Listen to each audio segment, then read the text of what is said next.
성도 여러분 안녕하세요. 36주차 첫째 날, 오늘 우리가 살펴볼 말씀은 열왕기상 1장 말씀입니다. 선선한 가을 바람이 불면 들녘은 황금 벌판이 됩니다. 가까이 가서 이 들판을 들여다보면 모두가 고개를 숙이고 있죠. 바로 추수를 기다리는 것입니다. 사명을 이룬 것입니다. 자연의 섭리와 같이 사람도 마찬가지가 아닐까 생각해 보게 됩니다. 인생의 황혼기가 되면 사람도 고개를 숙여야 하고 바로 하나님을 의지해야 합니다. 오늘 본문에 나오는 다윗은 그러한 삶을 살았는지 바라보게 되는데요. 열왕기상 1장의 다윗은 수넴 여자 아비삭을 의지합니다. 하나님을 의지하는 것이 아니라 사람들의 말에 따라 후계자를 정한 것입니다. 열왕기상 1장은 당시의 상황을 알려주는데 다윗의 넷째 아들 아도니아가 후계자 행세를 하고 다녔고요. 당시 정치적 실세라고 할 수 있는 제사장 아비아달과 군사령관 요압의 지시에 등이 업고 이러한 행위를 하게 됩니다. 이때 나단 선지자가 등장합니다. 그는 밧세바를 찾아가서 아도니아가 왕이 되었다라는 이야기를 전합니다. 그리고는 밧세바와 솔로몬의 목숨이 위험함을 알리고 이 난국을 헤쳐나갈 방도를 알려줍니다. 그 방도는 무엇이었을까요? 과거 솔로몬에게 왕위를 넘겨주겠다는 다윗의 말을 상기시키는 것입니다. 밧세바가 먼저 다윗에게 나아가 아도니아가 왕이 되었다는 소식을 전하고 다윗이 지명하지 않았는데 아도니아가 왕이 된 듯한 행세를 한다라는 것을 얘기해 줍니다. 그리고 백성은 다윗의 뒤를 이어 왕이 될 사람이 누구인지 다윗 왕이 알려주시길 기다린다라고 말을 합니다. 이때 나단이 등장합니다. 나단 선지자는 한술 더 떠서 왕자들과 요압 군사령관과 아비아달 제사장이 아도니아 임금님 만세를 외친다라는 것입니다.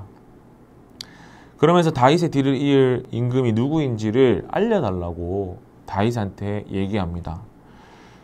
그러니까 이 나단 선지자가 등장하고 밧세바와 나단 선지자 각본대로 움직였죠. 그래서 이 심리전에 성공을 거둔 것일까요? 다윗은 솔로몬이 자신의 뒤를 이을 왕이라고 선언합니다.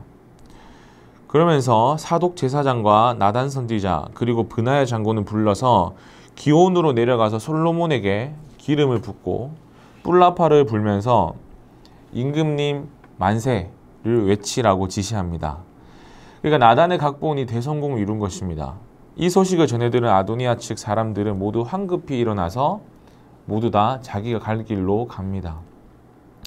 이렇게 되니까 아도니아는 제단의 뿔을 잡고 목숨을 살려달라고 요청하고 솔로몬은 이 아도니아가 그의 충신이 된다라는 조건을 그 아래에서 그를 살려준다는 것입니다. 무엇을 말하고자 함일까요? 열왕기상에서 솔로몬은 하나님의 선택으로 왕이 된 것이 아니라는 것입니다. 나단이 각본을 쓰고 솔로몬의 어머니 밧세바가 함께 노력함으로 다윗의 왕을 움직여서 왕이 됐다는 것이죠. 다시 말하지만 하나님의 각본이 아닙니다. 신명기 17장 15절은 하나님의 선택을 명시하고 있는데 열왕기상의 솔로몬은 하나님의 선택이 아니라는 겁니다. 바로 아버지인 다윗의 선택이라는 것이죠. 사울도 다윗도 하나님이 직접 선택하셨습니다.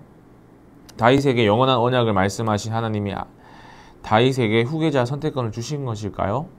성경 어디에도 하나님이 다윗에게 선택권을 넘겨주셨다는 말은 없습니다. 역대기의 기록도 유심히 살펴보면요. 솔로몬이 다윗의 뒤를 이어 왕이 되었지만 솔로몬을 왕으로 세운 것은 백성이다 라고 얘기를 합니다. 신명기 17장 15절의 말씀에 비추어서 보면 솔로몬은 왕이 되는 첫걸음에서부터 문제가 있었다는 것입니다.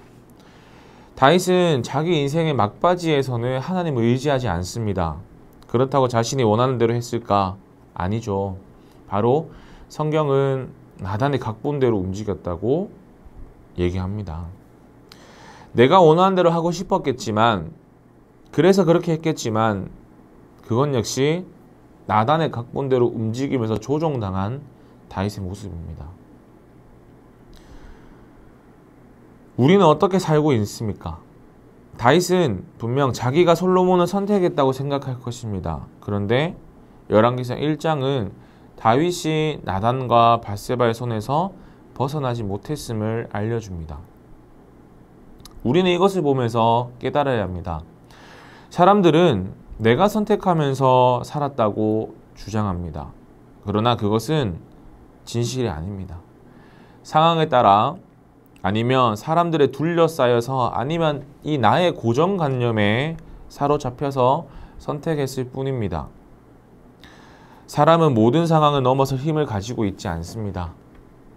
사람들의 영향력에서 벗어날 수 없고요. 내 속에 있는 또 다른 나에게 끌려서 다니기 십상입니다. 오히려 하나님의 선택하심에 나를 맡기는 것이 상황을 넘어가는 길인 줄 믿습니다. 그 길이 하나님이 열어주시고 하나님이 인도하는 길인가? 내 판단에 따른 최고의 선택이 지혜로움이 아니라 바로 하나님의 선택하심이 최고의 선택임을 기억하고 오른 하루 하나님만을 의지해 살아갈 수 있는 범모의 모든 성도인들 되시기를 간절히 소망합니다. 감사합니다.